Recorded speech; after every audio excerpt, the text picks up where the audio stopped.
বন্ধুরা, আমি আজকে নীলিমা কুকিং শো থেকে আজকে বানাতে চলেছি। আমি কচুরঘাটি দিয়ে চিংড়ি মাছ দিয়ে কীভাবে বানাচ্ছি আপনারা দেখতে থাকুন। এই যে কচুরঘাটি আমি এখন প্রেসারে দিয়ে আগে সেদ্ধ করে নেব, তারপরে আমি কি করে বানাচ্ছি আপনার সাথে থেকে দেখতে থাকুন। এইভাবে আমি ছাড়িয়ে নিচ্ছি, যে সেদ্ধ করে নিয়েছি, এই যে কচুরঘাটিটা ছাড়িয়ে নিচ্ছি এক এক করে। তারপর আমি কী করে বানাচ্ছি আপনার সাথে থেকে দেখতে থাকুন।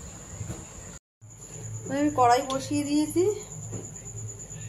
এই যে আমি চিংড়ি মাছটা ছাড়িয়ে রেডি করে নিয়েছি, চিংড়ি মাছ দিয়ে বানাবো কচুরঘাটিটা।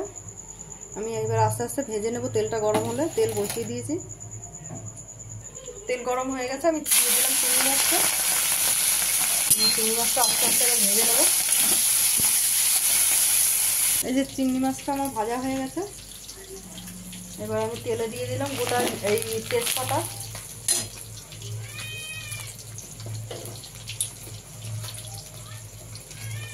দিয়ে দিলাম গোটা জিরা,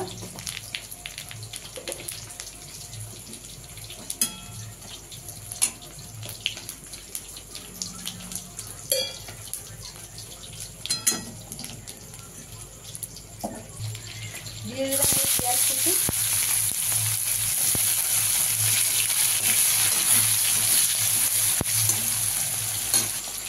দিয়ে দিচ্ছি টমেটো কুচি, দিয়ে দিলাম 1 চামচ আদা বাটা, দিয়ে দিলাম 1/2 চামচ রসুন বাটা, দিয়ে দিচ্ছি 2 চামচ জিরা ধনের গুঁড়ো, পরিমাণ মতন দিয়ে দিচ্ছি লঙ্কার গুঁড়ো 2 চামচ, পরিমাণ মতন দিয়ে দিলাম হলুদ গুঁড়ো, দিয়ে দিলাম পরিমাণ মতো নুন।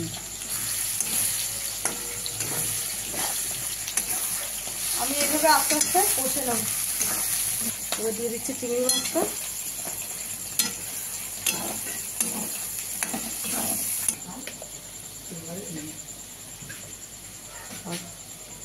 হয়ে গেছে আমার মশলাটা কষানো। এবার একটু মিষ্টি দিয়ে দিলাম পরিমাণ মতন।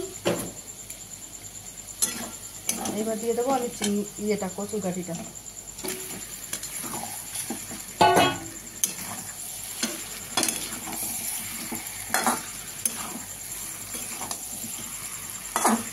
এইভাবে আস্তে আস্তে একটু কষিয়ে নেবো, তারপর হালকা করে একটু জল দিয়ে দেবো।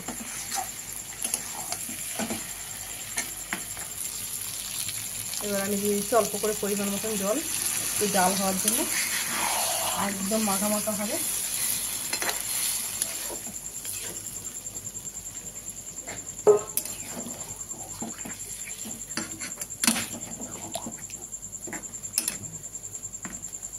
এই থাকবে। হয়ে গেছে দেখুন বন্ধুরা, এই যে আমার কচুরঘাটির তরকারি চিংড়ি মাছ দিয়ে। এবার আমি গ্যাস বন্ধ করে দিচ্ছি।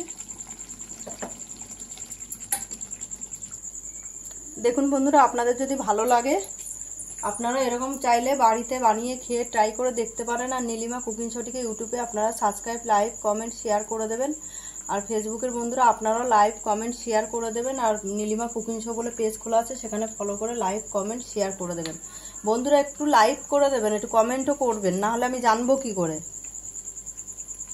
রান্নাটা আপনাদের ভালো লাগছে কি লাগছে না, সেটা আপনারা না যদি আমাকে কমেন্ট করেন আমি জানবো কি করে। আর একটু লাইক করে দেবেন, লাইক না করলে হয়?